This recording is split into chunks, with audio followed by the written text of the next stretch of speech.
with breaking news. You're watching 27 News First.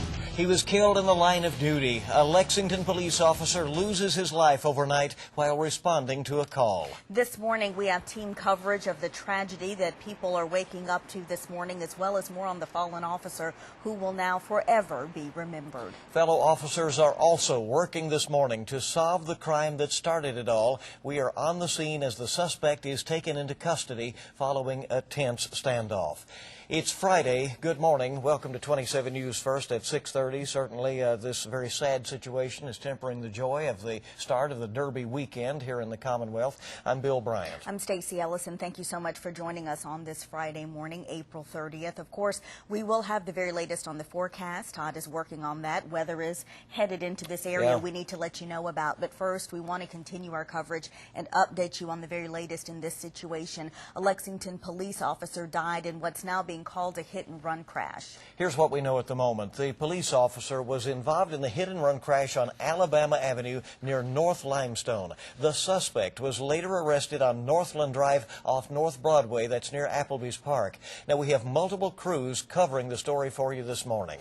A news conference with Chief Ronnie Bastion of Lexington Police concluded about an hour ago. The officer who was killed has been identified this morning as Brian Durman. You see his image on your screen this morning, 27 years old, who had been on the police force since December of 2007, an all-too-short career with the police department. WKYT's Angela Bevan is at police headquarters this morning in Lexington.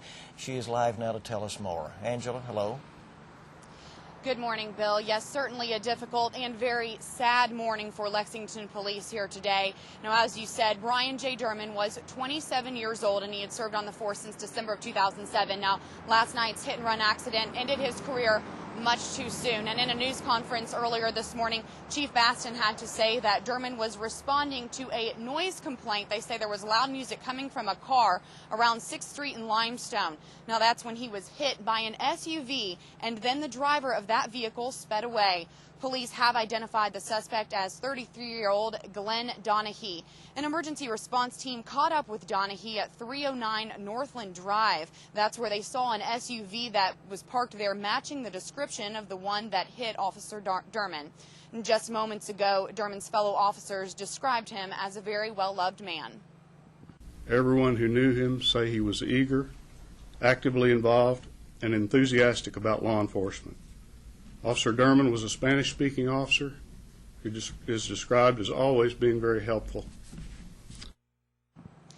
The suspect, as we said, 33-year-old Glenn Donahue, is charged with murder, leaving the scene of an accident, multiple assault charges, possession of drugs, and controlled substances. Now, he also had 2 outstanding bench warrants against him for failure to appear. Now, he is in custody of Lexington Police right now and will be questioned today at some point.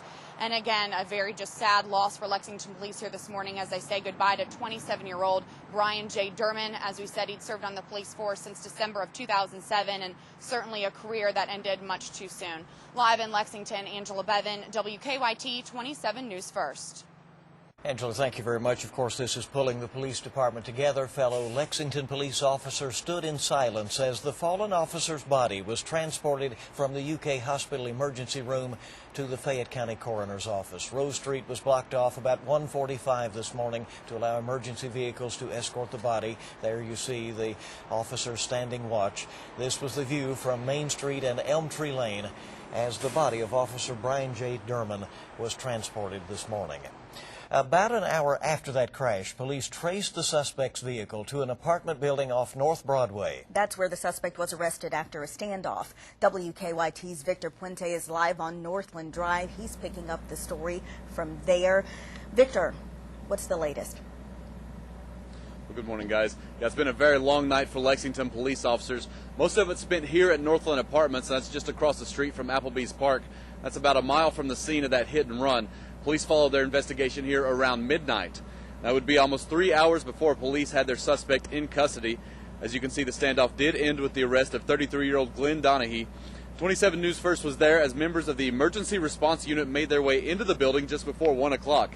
Then it would be at least another hour and a half before we heard a loud bang. Now, that may have been tear gas, and within minutes, police brought out Donahue. Now, behind me is the mobile crime lab. That's because police are continuing their investigation here. They say this is still an ongoing crime scene and still an active scene that they are investigating. Live in Lexington, Victor Puente, WKYT 27 News First. Victor, thank you. Now, it's been nearly 25 years since a Lexington police officer died in the line of duty. The last Lexington officer was Officer Roy Martis on August 23rd in 1985. The 35-year-old Martis and his police dog were tracking a double murder suspect in Mercer County. As the man ran from the field, police officers on the perimeter opened fire and Martis was hit. Fayette Deputy Joseph Angelucci was killed in 1988 during a struggle with a man with mental problems. And in 1967, Officer Danny Redman of Lexington Police died in a motorcycle accident during a pursuit. Also in 1967, Lieutenant John Lewis Thomas was killed during a domestic disturbance.